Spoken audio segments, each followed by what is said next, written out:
Hello guys, അപ്പോൾ ദേ ഒരു birthday cake വാങ്ങാൻ പോകുന്നതാണ് ഡേ കാണുന്നത്. മിൻഹയുടെ അംഗനവാടിയിലേക്ക് പോകുന്ന വഴി ഒരു ബോർഡ് എപ്പോഴും കാണാറുണ്ടേ. അപ്പോൾ അങ്ങനെ നമ്മൾ പോയി കണ്ടിട്ട് ഓർഡർ ചെയ്തിട്ടുണ്ടായിരുന്നു. ഇന്ന് ബർത്ത്ഡേയുടെ കേക്ക് വാങ്ങാനായിട്ട് പോവുകയാണ്. കേക്കിൻ്റെ ബോർഡ് കണ്ടത് മാത്രമല്ല കേട്ടോ, നമ്മുടെ അമ്പലത്തിൽ ഉത്സവത്തിന് വന്ന ആനേനെ കുളിപ്പിച്ചത് ഈ വീട്ടിൽ വെച്ചിട്ട് തന്നെയാണ്. ഈ ഗേറ്റിൻ്റെ ഇടയിൽ കൂടിയിട്ടാണ് മിൻഹ ഒളിച്ചിരുന്ന് കുളിച്ചിനൊക്കെ കണ്ടത് കേട്ടോ ആനയുടെ. അങ്ങനെ നമ്മൾ ഇതേ വീട്ടിലേക്ക് എത്തിയിട്ടുണ്ട്. നമ്മുടെ വീട്ടിൽ നിന്ന് അധികം ദൂരമൊന്നും ഇല്ല. നമ്മൾ നടന്ന് തന്നെയാണ് അംഗനവാടി പോയിട്ട് മിൻഹനെ വിളിച്ചുകൊണ്ട് വരാറ്. അപ്പോൾ ഈ ഒരു ബോർഡാണ് നമ്മളെപ്പോഴും കണ്ടുകൊണ്ടിരുന്നത്. കേക്കിൻ്റെ കാര്യം പറയാനാണെങ്കിൽ നമ്മൾ ചെറിയ രീതിയിൽ മതി കേക്ക്, അധികം ക്രീം വേണ്ട. പിന്നെ ഒരു 1 kg 1.5 kgയുടെ കേക്കാണ് നമ്മൾ പറഞ്ഞിട്ടുണ്ടായിരുന്നത്. പിന്നെ ചെറിയ രീതിയിലുള്ള ഡിസൈനുകളൊക്കെ മതി, വലിയ കളറ് കാര്യങ്ങളൊന്നും വേണ്ടാന്ന് ഓൾറെഡി പറഞ്ഞിട്ടുണ്ടായിരുന്നു. പിന്നെ ഷുഗറും കുറച്ച് മതി എന്ന് പറഞ്ഞിട്ടുണ്ടായിരുന്നു. കാരണം കുട്ടികൾ ഒരുപാട് കഴിക്കും, അതുകൊണ്ട് നമുക്ക് ഷുഗറും കുറച്ച് മതി എന്ന് പറഞ്ഞിട്ടുണ്ടായിരുന്നു. ഇതാണ് നമ്മുടെ ചേച്ചി കേട്ടോ. ചേച്ചിയോട് പറഞ്ഞ അതേ ഡിസൈൻ തന്നെയാണ് ചെയ്തിട്ടൊക്കെ വന്നിരിക്കുന്നത്. ഞാൻ മനസ്സിൽ ഉദ്ദേശിച്ച ആ ഫ്ലവേഴ്സ് തന്നെയാണ് ചേച്ചി ആ കേക്കിൽ ചെയ്തിട്ടുണ്ടായിരുന്നത് കേട്ടോ. അപ്പോൾ അങ്ങനെ ചെറിയ സിമ്പിളായിട്ടുള്ള കേക്കാണ് നമ്മൾ പറഞ്ഞത്. ഷുഗർ അധികം വേണ്ടാന്ന് പ്രത്യേകം പറഞ്ഞിട്ടുണ്ടായിരുന്നു. ക്രീമും അധികം വേണ്ടാന്ന് പറഞ്ഞിട്ടുണ്ടായിരുന്നു. കാരണം ഇവർ കൂടുതലും കഴിക്കുന്നത് ക്രീം ആയതുകൊണ്ട് നമ്മൾ ക്രീം അധികം വേണ്ടാന്ന് പറഞ്ഞിട്ടുണ്ടായിരുന്നു.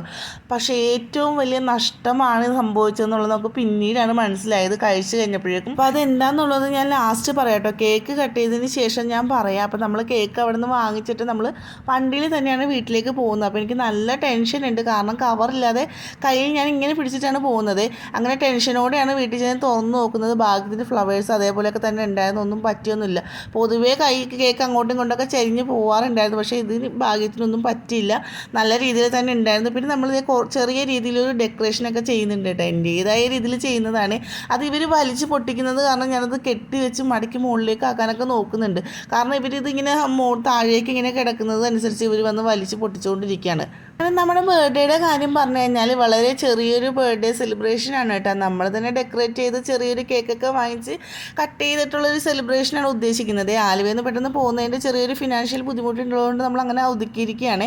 എല്ലാ പ്രാവശ്യവും പൊതുവെ അങ്ങനെ തന്നെയാണ്. വലിയ രീതിയിൽ അങ്ങനെ ബർത്ത്ഡേ സെലിബ്രേഷൻ അങ്ങനെയൊന്നും ചെയ്യാറില്ല. അങ്ങനെ നമ്മുടെ കേക്കിനെ പുറത്തേക്ക് എടുക്കുകയാണ് കേട്ടോ. വാങ്ങിച്ച് കൊണ്ടുവന്ന് വെച്ച് നേരെ ഫ്രിഡ്ജിലേക്കാണ്, ഫ്രീസറിലേക്ക് വെച്ചിട്ടുണ്ടായിരുന്നില്ല കേട്ടോ. പിന്നെ കൂളിംഗ് ആണെങ്കിലും കുറച്ചിട്ടിരിക്കുകയായിരുന്നു. കാരണം ഇവർക്ക് ചുമയായതുകൊണ്ട് തണുപ്പ് അധികം ആവേണ്ടെന്ന് വിചാരിച്ചിട്ടാണ് അങ്ങനെ ചെയ്തത്. അപ്പോൾ അതുകൊണ്ട് തന്നെ കേക്ക് നല്ല മെൽറ്റായി തുടങ്ങിയിട്ടുണ്ടായിരുന്നു കേട്ടോ. കേക്കിനെ പുറത്തേക്ക് എടുക്കുന്നതിന് മുന്നേ തന്നെ ആളുകൾ ഇത് ക്രീം തോണ്ടിക്കൊണ്ട് പോകാനായിട്ടാണ് കേട്ടോ ചുറ്റിനും നടക്കുന്നത്. അപ്പോൾ ചക്ക വെട്ടി മുറിച്ച് വെച്ചപ്പോൾ 2 ഈച്ചകൾ വന്ന പോലെയാണ് ഇവർ രണ്ടാളും ചുറ്റിനും നടക്കുന്നത്. പൂക്കളാണ് അവരുടെ മെയിൻ ലക്ഷ്യം കേട്ടോ. അപ്പം ഞാൻ തൊടാൻ സമ്മതിക്കാത്തത് കാരണം പിന്നെ സൈഡിലുള്ള മെയ്റലിൻ്റെ ഹാപ്പി ബർത്ത്ഡേ മെയ്റലിന് എഴുതിയിട്ടുണ്ടായിരുന്നു. ആ മെയ്റലിൻ്റെ വൈ അടിച്ചുകൊണ്ട് പോയിട്ടുണ്ട് കേട്ടോ. നമ്മൾ പിന്നെ വലിയ രീതിയിൽ തോണ്ടരുതെന്ന് പറയാനൊന്നും നിന്നില്ല കേട്ടോ. കാരണം ഇത് അവരുടെ ബർത്ത്ഡേ സെലിബ്രേഷൻ അല്ലേ. ഈ കേക്ക് വന്ന് മാർക്കിടാനായിട്ടോ അല്ലെങ്കിൽ ഈ ഒരു ബർത്ത്ഡേ കേക്ക് കാണാനായിട്ടോ പ്രത്യേകിച്ച് ആരുമില്ല, അവർ തന്നെയല്ലേ ഉള്ളൂ. അപ്പോൾ അതുകൊണ്ട് നമ്മൾ വലിയ രീതിയിൽ അങ്ങനെ ഒന്നും പറഞ്ഞൊന്നുമില്ല. എങ്കിലും ആ ഒരു വൈ പോയതിൻ്റെ വിഷമം ഉണ്ട് കേട്ടോ. അങ്ങനെ നമ്മളിത് ആ വിഷമത്തിൽ തന്നെ 2 പറഞ്ഞാൽ ക്യാൻഡിൽ എടുത്ത് വെക്കുകയാണ് കേക്കിലേക്ക്. അങ്ങനെ ബർത്ത്ഡേ കേക്ക് കട്ട് ചെയ്യാനായിട്ട് റെഡി ആയിക്കൊണ്ടിരിക്കുകയാണ്. അപ്പോൾ മെയ്റലിന് 2 വയസ്സായിട്ടുണ്ട്. നമ്മൾ ക്യാൻഡിൽ കത്തിക്കണതിന് മുന്നേ തന്നെ ആ കേക്ക് കട്ട് ചെയ്യാനായിട്ടാണ് കേട്ടോ നോക്കുന്നത്.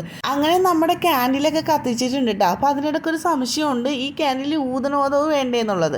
അപ്പോൾ അത് ഞാൻ ചോദിക്കുന്നതിന് മുന്നേ തന്നെ മിനിഹ അത് ഊതാണ്. അപ്പോൾ എൻ്റെ മനസ്സിൽ അത് ഊതുണ്ടായിരുന്നത് അവിടെ അങ്ങനെ തെളിഞ്ഞ് അവിടെ നിൽക്കട്ടെ, ലാസ്റ്റ് ആകുമ്പോൾ അതെടുത്ത് മാറ്റുമ്പോൾ അത് കിടത്തിയാൽ മതി എന്നൊക്കെ ഉള്ളത്. പക്ഷേ അത് പറയുന്നതിന് മുന്നേ തന്നെ മിനിഹ അത് അവിടെ ഊതുന്നുണ്ട് കേട്ടോ. പക്ഷേ അത് ഊതിയത് എന്തായാലും നന്നായി. കാരണം നമ്മളത് കേക്ക് കട്ട് ചെയ്ത് കഴിയുന്നത് വരെ വെയിറ്റ് ചെയ്യുമ്പോഴേക്കും അത് ഉരുകി നേരെ കേക്കിലേക്ക് വീഴും. അപ്പോൾ അതിലും നല്ലത് അത് ഊതുന്നത് തന്നെയായിരുന്നു കേട്ടോ. അപ്പോൾ നമ്മളിത് കേക്കൊക്കെ കട്ട് ചെയ്തപ്പോൾ മിനിഹ അതിൻ്റെ ഇടയ്ക്ക് നിന്ന് വാതിറക്കുന്നുണ്ട്. കാരണം അടുത്തിരിക്കുന്ന ആൾക്കല്ലേ ആദ്യമേ കൊടുക്കാറ്. പക്ഷേ ഇയാൾ കേക്ക് കട്ട് ചെയ്തിട്ട് സ്വന്തമായിട്ട് വയലേക്ക് വെക്കുകയാണ് കേട്ടോ ചെയ്തത്. പിന്നെ നമ്മുടെ കേക്കിൻ്റെ കാര്യം പറയാനായിട്ടാണെങ്കിൽ നല്ല അടിപൊളി കേക്കായിരുന്നു കേട്ടോ. കാരണം നമ്മൾ ആദ്യമായിട്ടാണ് വീട്ടിൽ നിന്ന് ഓർഡർ ചെയ്തിട്ട് ഇങ്ങനെ കട്ട് ചെയ്ത് കഴിക്കുന്നത്. സാധാരണ നമ്മൾ ആലുവയിലൊക്കെ ആയിരുന്നപ്പോൾ വാങ്ങിച്ചുകൊണ്ടിരുന്നതുണ്ടല്ലോ, ബേക്കറിയിൽ നിന്നായിരുന്നു കേട്ടോ. അപ്പോൾ ആ ഒരു ടേസ്റ്റ് അങ്ങനെ വരില്ലായിരുന്നു. ക്രീമൊക്കെ ആണെങ്കിൽ നമ്മളെ മത്ത് പിടിപ്പിക്കുന്ന ഒരു ക്രീമൊക്കെ ആയിരിക്കും. പിന്നെ എന്താ ഭയങ്കര മധുരമൊക്കെ ആയിരിക്കും, ഓവറായിട്ടായിരിക്കും ആ ഒരു ക്രീമൊക്കെ വരുന്നുണ്ടായിരുന്നത്. ഇതെന്ന് പറഞ്ഞു കഴിഞ്ഞാൽ ഇവർ വാരി വാരി കഴിക്കുന്നുണ്ട്. പക്ഷെ നമുക്ക് ഒരു ടെൻഷനും ഉണ്ടായിരുന്നില്ല. കാരണം ക്രീം വളരെ ടേസ്റ്റ് ഉണ്ടായിരുന്നു. ഷുഗർ എന്ന് പറയുന്ന സാധനം വളരെ കുറവായിരുന്നു. നമ്മൾ ഉദ്ദേശിച്ച ആ ഒരു ലെവലിൽ തന്നെയാണ് കേക്ക് വന്നിട്ടുണ്ടായിരുന്നതും. പിന്നെ ആദ്യമായിട്ടല്ല ഇവിടെ ബർത്ത്ഡേ സെലിബ്രേറ്റ് ചെയ്യുന്നത്. അപ്പോൾ നമുക്കിത് അവിടെ കൊടുക്കാം, ഇവിടെ കൊടുക്കാം, അങ്ങനെ കൊടുക്കാം എന്നൊക്കെയുള്ള രീതിയിലാണ് നമ്മൾ ഈ കേക്ക് 1.5 ആക്കുന്നത്. നമ്മുടെ ലോ ബഡ്ജറ്റ് എന്ന് നമ്മൾ പറഞ്ഞിട്ടുണ്ടായിരുന്നല്ലോ.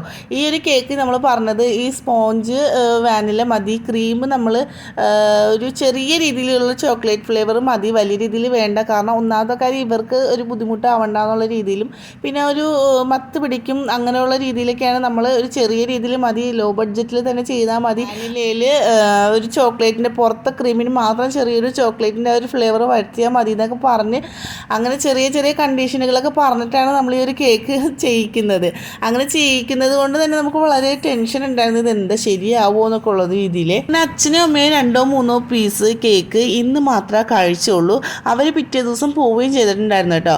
അത് കഴിഞ്ഞിട്ടുള്ള ബാക്കി ദിവസങ്ങളിലെല്ലാം ഈ കേക്ക് ഇന്ന് കഴിച്ചു തീർത്തത് ഞങ്ങൾ 4 മാത്രമായിരുന്നു. കാരണം അത്രയും നല്ല ടേസ്റ്റ് ആയിരുന്നു ഈ കേക്കിന്.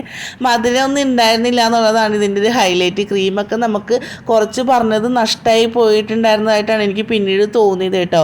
മിൻഹ അംഗനവാടിയിൽ പോയി തുടങ്ങാത്തത് കൊണ്ട് തന്നെ ഫുൾ ടൈം വീട്ടിലുണ്ടായിരുന്നു. അങ്ങനെ 3 ആളും ഉണ്ട്, കൂടെ ചേട്ടനും ഉണ്ട്. അതുകൊണ്ട് ഈ 4 ആൾ കൂടിയിട്ട് ഈ 2 ദിവസത്തിനുള്ളിൽ കേക്കിനെ അറ്റാക്ക് ചെയ്ത് കഴിക്കുകയായിരുന്നു കേട്ടോ. അതുകൊണ്ട് തന്നെ ഈ ഒരു കേക്ക് വിചാരിച്ച സ്ഥലത്തൊന്നും കൊടുക്കാൻ പറ്റിയില്ല. കഴിച്ചു കഴിഞ്ഞപ്പോഴാണ് ആ ഒരു വിഷമമൊക്കെ ഫീൽ ചെയ്തത്. പിന്നെ നമ്മൾ ഗിഫ്റ്റ് കൊടുക്കുകയായിരുന്നു കേട്ടോ. ഈ പൂരത്തിന് ഉത്സവത്തിനൊക്കെ പോയി നടന്നുകൊണ്ട് തന്നെ ആവശ്യത്തിൽ കൂടുതൽ സാധനങ്ങളൊക്കെ അവിടെ നിന്ന് വാങ്ങിച്ചിട്ടുണ്ടായിരുന്നു. അതുകൊണ്ട് നമ്മൾ ചെറിയ രീതിയിലുള്ളൊരു ഗിഫ്റ്റാണ് കൊടുത്തത്. അങ്ങനെ നമ്മൾ തന്നെ ഗിഫ്റ്റ് വാങ്ങിച്ച് പൊതിഞ്ഞിട്ട് നമ്മൾ തന്നെ ഇത് പൊട്ടിച്ച് നോക്കുകയാണ് കേട്ടോ. അത് തുറന്നൊക്കെ നോക്കിക്കഴിഞ്ഞ് കാണിച്ചപ്പോഴേക്കും അവൾക്ക് വലിയ രീതിയിൽ കുഴപ്പമൊന്നുമില്ല, ഇപ്പോൾ വലിയ രീതിയിൽ നോട്ടമൊന്നുമില്ല. പിന്നീടാണ് അവർ തമ്മിലുള്ള തല്ലുപിടുത്തങ്ങളൊക്കെ സ്റ്റാർട്ടാവാൻ പോകുന്നത്. പിന്നെ അമ്മ വാങ്ങിച്ച ഗിഫ്റ്റ് ഒരു കുഞ്ഞു പാവക്കൂട്ടിയാണ് കേട്ടോ. അതെന്ന് പറഞ്ഞാൽ ഈ ഇവിടെ ഇരിക്കുന്ന ഒരു ലബൂബുവിനെ മിൻഹ ഓൾറെഡി കണ്ണ് വെച്ചിട്ടുണ്ടായിരുന്നു. നമ്മളൊരു കടയിൽ പോയിട്ടുണ്ടായിരുന്നപ്പോഴേക്കും. അപ്പോൾ അവൾ അത് ഓർമ്മ വെച്ചിട്ട് അമ്മേനെ സോപ്പിട്ട് പോയി വാങ്ങിക്കായിരുന്നു കേട്ടോ വൈകുന്നേരമായപ്പോൾ. അപ്പോൾ അമ്മ ആ കൂട്ടത്തിൽ കുഞ്ഞു പാവേനെ വാങ്ങിച്ച് ഗിഫ്റ്റ് പോലെ പൊതിഞ്ഞ് കൊണ്ടുവന്നതാണ്. കിട്ടിയപ്പോൾ തൊട്ട് അതിനെ തിരിച്ചു മറിച്ച് നോക്കുന്നുണ്ട്, ഉമ്മയൊക്കെ കൊടുക്കുന്നുണ്ട് കേട്ടോ. എത്ര നേരത്തേക്ക് മാത്രമായിട്ടാണെന്ന് തമ്പുരാൻ അറിയാം. അങ്ങനെ ഡൈനോസറിൻ്റെ കാര്യം പറഞ്ഞു കഴിഞ്ഞാൽ കുഞ്ഞു കുഞ്ഞു ഡൈനോസറുകളാണ് കേട്ടോ. ഈ സ്ക്രൂകളൊക്കെ തിരിക്കുന്ന കാര്യത്തിൽ അവൾക്ക് ഇഷ്ടമായതുകൊണ്ട് നമ്മൾ അത് നോക്കി വാങ്ങിയതാണ്. അപ്പോൾ അതിൻ്റെ കൂടെ തന്നെ ഒരു ടൂളുണ്ട്. ആ ടൂൾ വെച്ചിട്ട് നമുക്കിത് ടൈറ്റ് ചെയ്യാനും ലൂസ് ചെയ്യാനും ആ കാലൊക്കെ അഴിച്ചെടുത്തിട്ട് വീണ്ടും ഫിറ്റ് ചെയ്യാനൊക്കെ ആയിട്ട് പറ്റും. അപ്പോൾ അത് നോക്കിയിട്ടാണ് നമ്മളത് വാങ്ങിച്ചത്. അതിൻ്റെ കൂടെ ചെറിയൊരു ടൂൾ ബോക്സ്, ആ ഒരു ടൂൾ കിറ്റും കൂടി ഉണ്ട് കേട്ടോ കുട്ടികൾക്ക് വേണ്ടിയിട്ടുള്ളത്. നാളെ മുതൽ ഓരോ മൂലക്കുന്ന് പെറുക്കാനുള്ള സാധനങ്ങളും കൂടി ആയിട്ടുണ്ടെന്നുള്ളതാണ്. അപ്പോൾ ആ കളിപ്പാട്ടങ്ങളൊക്കെ വെച്ചുകൊണ്ട് അങ്ങനെ കളിക്കുകയാണ്. നമ്മുടെ സെലിബ്രേഷനൊക്കെ ഏറെക്കുറെ കഴിഞ്ഞിട്ടുണ്ട് കേട്ടോ. അപ്പോൾ ഇഷ്ടപ്പെട്ടാൽ ലൈക്ക് ചെയ്യാനും സബ്സ്ക്രൈബ് ചെയ്യാനും മറക്കരുതേ. നിങ്ങളുടെ സപ്പോർട്ടും കൂടി ഉണ്ടാവണം. ഇനിയും വിശേഷങ്ങളായിട്ട് വരാം. അപ്പോഴേക്കും ബൈ.